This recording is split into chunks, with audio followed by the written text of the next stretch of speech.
Hi, it's Atomic Radio Hour, episode 248. 248 episodes in, and I'm still not hitting the record button at the proper time. I just recorded a 15-minute segment and totally didn't realize that I didn't hit record on OBS. Hi, my name's Vince, your favorite 9,000-year-old man with a portrait of himself in his attic, because even though I have the demeanor, the debonair of a younger man, my back hurts constantly, and I can't stand these kids with their goddamn music. Hurt my back earlier in the week and didn't get to prepare as much as I wanted to for this week's program, so I apologize. And then this happens with the recording. So how are you guys? What's new? Like I said, 15 minutes just gone. 15 minutes of some genuine stuff gone. And now I have to play the game of remembering everything I just said. So welcome to the show. Welcome to 248. You look beautiful. You look fantastic. What are you doing? How's your mother been? Tell her I called. So look, Kyle just sent me this thing a few minutes ago about New Vegas 2, which I don't even think I said thank you. Kyle, if I haven't said thank you and you're listening to this, thank you for sending me that. Fallout New Vegas 2 has slowly become the open world RPG fans' version of Half-Life 3 or Mother 3 that has like its unofficial port. Every year, every 2 years, every 3 years since the game came out, there feels like there's these little like bubbles, these bubblings, these mutterings, these whispers coming from all over saying, hey, New Vegas 2 is happening. I remember back in the day, Josh Sawyer said, wouldn't it be great to go back? And then when Microsoft bought Bethesda, it was very much, when are we getting New Vegas 2? When is New Vegas 2 coming? It's happening. They want to work on it. The people want to do this. So it's this game that's fabled. And I have a feeling that with New Vegas 2, it's going to be a little bit like Outer Worlds, where Outer Worlds, not by the development team, but Outer Worlds by the team... by the fan base was very much touted as this is New Vegas 2. It had Tim Kaine, I believe Leonard Boyarsky was there. I don't think Josh Sawyer worked on it, but I could be wrong, but it was very much, here is a game that's an open world RPG with consequences. And it feels a lot like a Bethesda game, which is not fair to say to an Obsidian game. But I feel like Obsidian's biggest games are New Vegas and that South Park game that they made. Like, that Overgrown has become quite large as well. But still, like, you play those games and they feel like traditional open world RPGs. Like, they feel Outer Worlds does. So people want to see New Vegas 2. And inside the code, Kyle sent me this video by a fella named Jesse Cox. And I don't know if Jesse Cox is a reliable news source. I've never heard of him before. But I think anybody is more reputable than IGN. I think... like, maybe I'm telling stories out of school. Maybe this is me thinking a little too highly of the program that I've cultivated. But I think I'm a better resource than IGN because I'm not paid to give things better scores. There's no reason why every single Call of Duty has like an 8.8 or higher. And I've never said I didn't like something because there was too much water. So, this fellow reports saying, Jesse Cox, saying, he reports on this thing on Steam and from PC Gamer, which I'm going to talk about both. On Steam, there was somewhere in the Fallout 4 code a line, a pathway, a gateway, something that said New Vegas 2. And then later on, it got taken away, and it was reported by PC Gamer that it was probably Bethesda trying to quell the rumors and the speculation around it. They're bringing out a next-gen update for Fallout 4. It was announced this year that it was going to come out. And that's going to be on... I don't know if it's going to be on PlayStations, but it's going to be on Xbox, and it's going to be on PC. And it's probably Creation Club stuff, honestly. They said they're going to bring out some more Creation Club stuff. If they do full-on DLC, hot damn. That's going to be amazing, but I doubt they're going to do it. The game's almost 10 years old. It's 2023, so it's like 16, 17, 18, 19, 20, 21, 22, 23. Yeah, it's 8 years old. It's an 8-year-old game. I remember exactly where I was when it came out. So they're going to add new Creation Club stuff to it. Great. Cool. Fantastic. Big fan. The Creation Club stuff should be free, in my opinion, but whatever. It's here. And in 76, they added the NCR Desert Ranger stuff, the armor. Now I'm gonna be paranoid the whole time and triple check to make sure that I'm recording. They added the Desert Ranger armor, which doesn't make sense because the NCR, it takes place 20 to 25 years after the vault opens, after the bombs drop. And the NCR isn't started until 80 years after the Great War. So why is NCR Ranger armor there? Who knows? Let's just hope that 76 isn't canon, except for the vault's opening and like 6 other things. Anyway,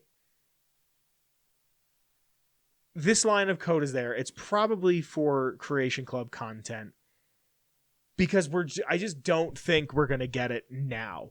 Like, there's a possibility. There's a video I did like a year ago that's just called Fallout New Vegas 2, and it's a very clickbait thumbnail. It's like me with my hand on my face and like like just soy pogging. And I think there's a possibility that we could get it, but I don't think we're gonna get it like for the next 6 years. Genuinely, for like the next 6 years. We're getting Starfield later this year. We're going to get Elder Scrolls 6 in about 6 years. And we're going to get Fallout 5 in about 8 to 12 years. That's just the way the cookie crumbles. Like, that's just what's going to happen. And I think it would behoove them to remake 1 and 2. Tell us if Tactics is canon or not. Maybe do something with that. And then remake Remaster 3 in New Vegas. Will it happen? Who knows? Probably not. Because Todd has said that he doesn't like remasters, he doesn't like remakes, he likes the games the way they are. Go back and play them that way. And honestly, if you go buy a $400, $500, $600 pre-built PC from a Best Buy, you can probably run 3 in New Vegas, no problem. Because I have a 10-year-old pre-built that runs New Vegas and Fallout 3, no problem. I've upgraded like the graphics card maybe once, and the power supply. So it's there. But like I said, this is our elusive white whale. Like, call me Ishmael, because this just seems like it's in front of me and it's there and it'll have to be taken care of at some point. But who knows? I don't think we're going to be getting it anytime soon. I wouldn't be surprised, though. You know, them being who they are, them being Bethesda, I wouldn't be surprised if it's just like, yo, and it's there. But now that they're a part of Microsoft, I have to wonder, how much does Microsoft meddle in their stuff? Do the other studios talk to Bethesda? Or is it very much, we own them and we give them funding, but that's about it? Like, we don't really, like, they're free to do their own Johnson. Like, they can do whatever they want. Let me know what you think. I know everybody wants a New Vegas too, but like, join the Discord. Link in the description below. Tweet at me. Link to my Twitter in the description. Leave a comment on this video. Let me think below, or tell me what you think below about New Vegas 2, and if you think it's going to happen or not. Or if it does, what do you want to see? When do you want to see it? It'd be nice to see it like 7-8 years after the Battle of Hoover Dam and that we get a definitive winner. But honestly, I don't think we're going to get a definitive winner. And if we do, that means they either have to write out the courier for being there, or they have to give the courier a definitive story. And I don't know if they will, because at the end, a game like Outer Worlds, at the end of Outer Worlds, it advances the story by like 100 years. So you don't have the chance to meet your character.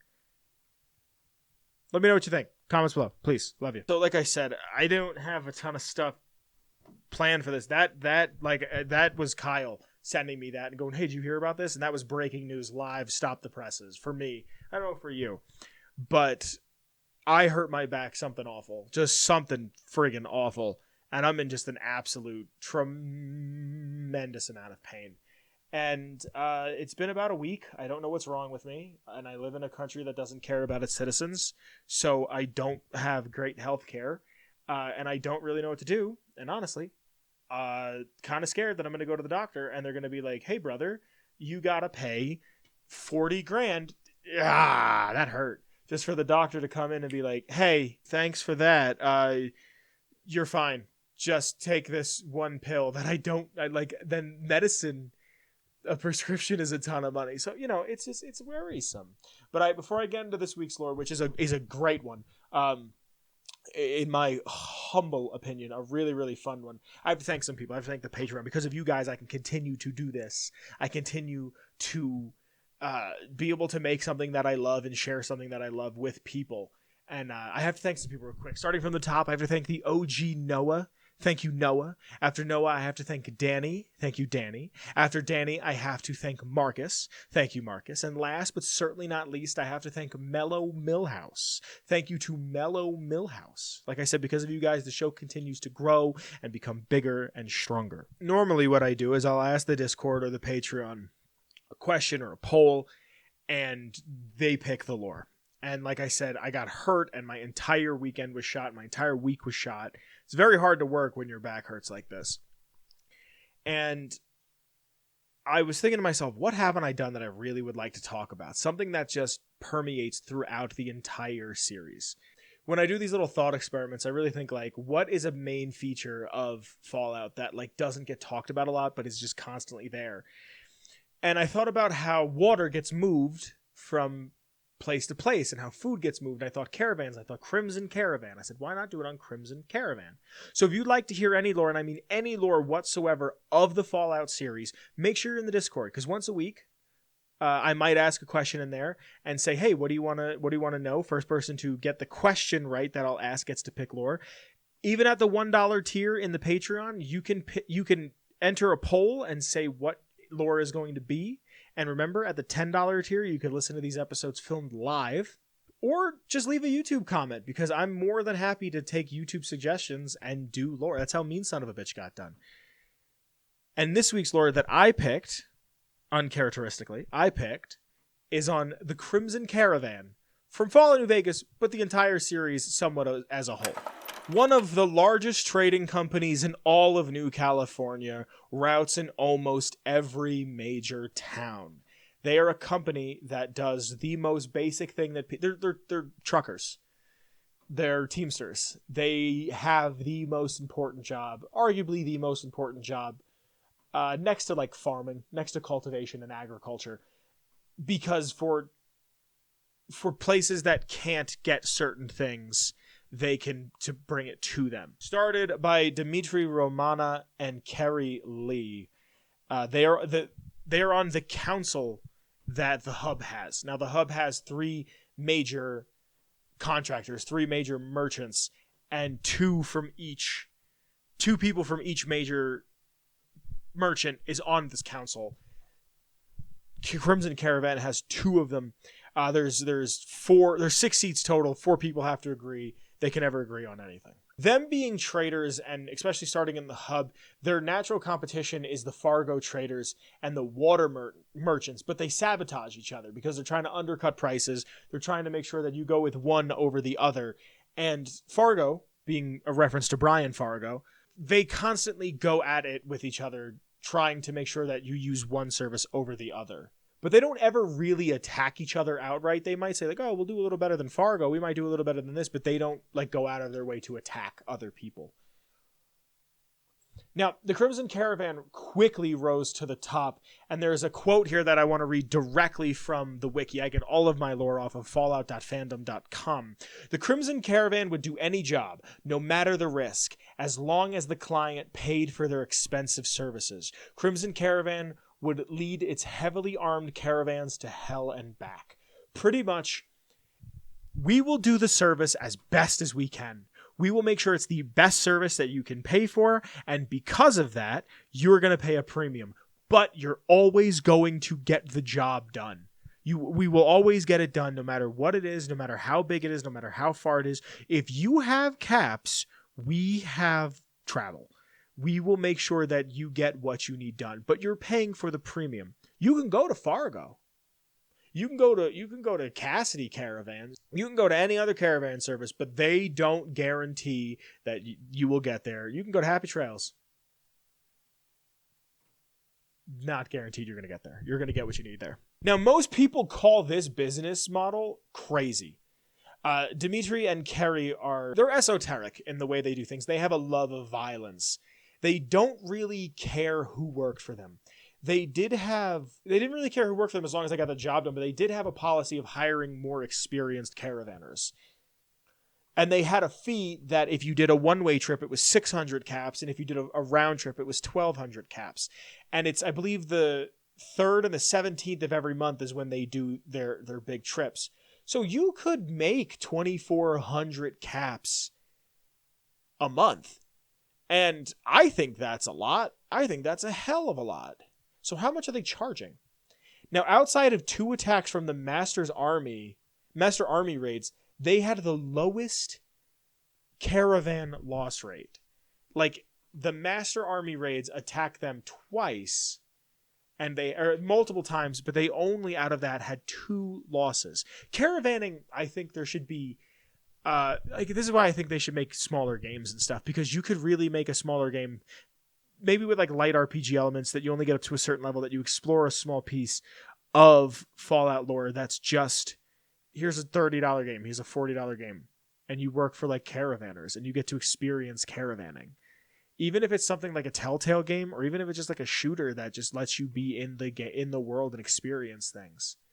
I think that'd be really cool, because caravanning seems like a difficult job. You are against Deathclaws, you're against geckos, you're against super mutants, you're against floaters, you're against centaurs, you're against some crazy drugged up, chemmed up asshole with a gun who just says, you have stuff I want. As the NCR grew, so does the Crimson Caravan, and this became a staple of the economy for the NCR.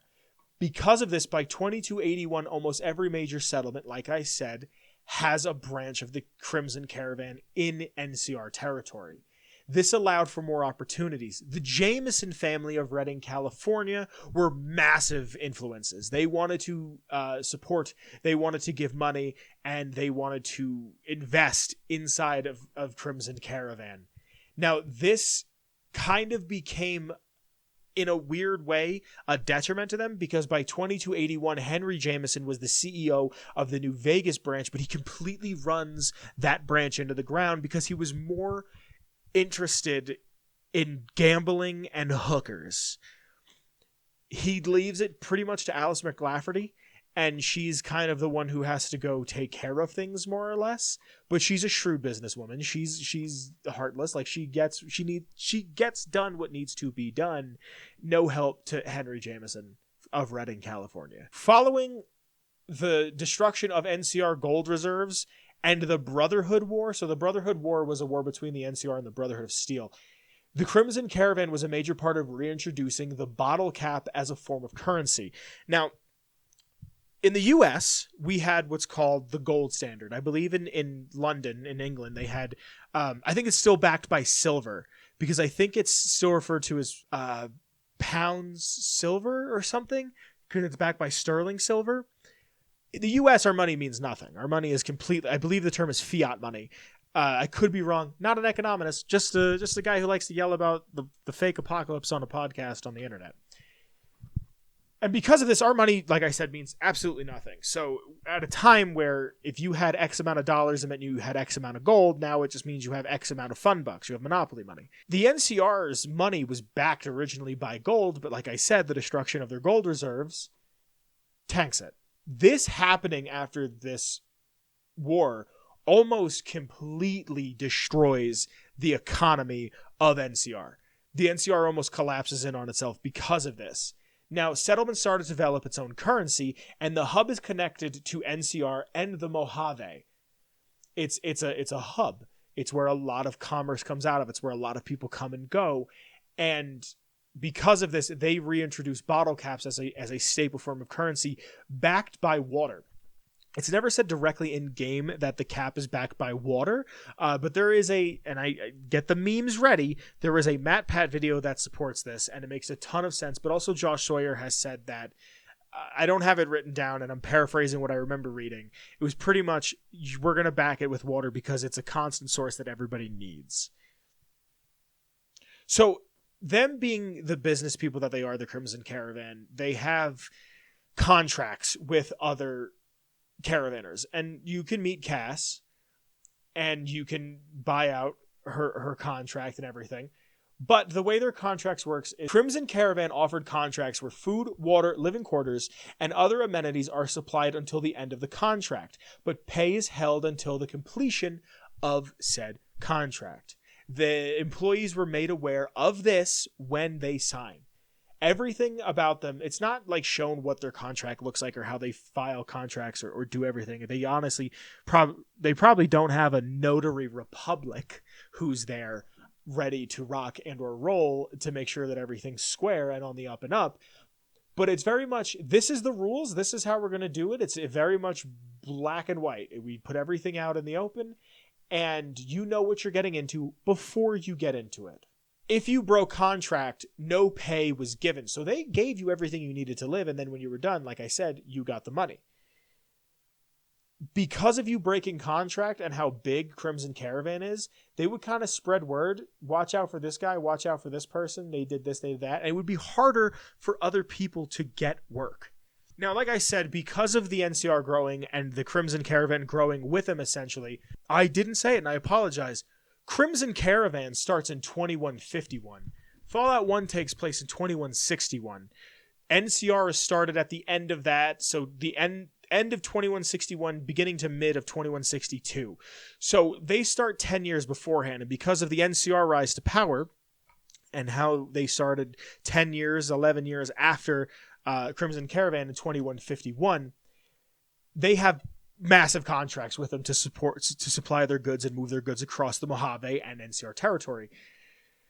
So they supply trade routes for the NCR armies, moving weapons and armor and other equipment. And because of this, the Gunrunners and the Mormon traders control northern trade routes, alongside with Cassidy caravans, and the Fargo traders have kind of moved into other spaces that they're not occupying because they have such a hold, such a grip on what they're controlling. Even in 2281, Alice McLafferty wanted to keep the tradition, undercutting the competition, exterminating the competition, industrial espionage, or just straight up buying them out. Because when words don't talk, money do. That's the worst English.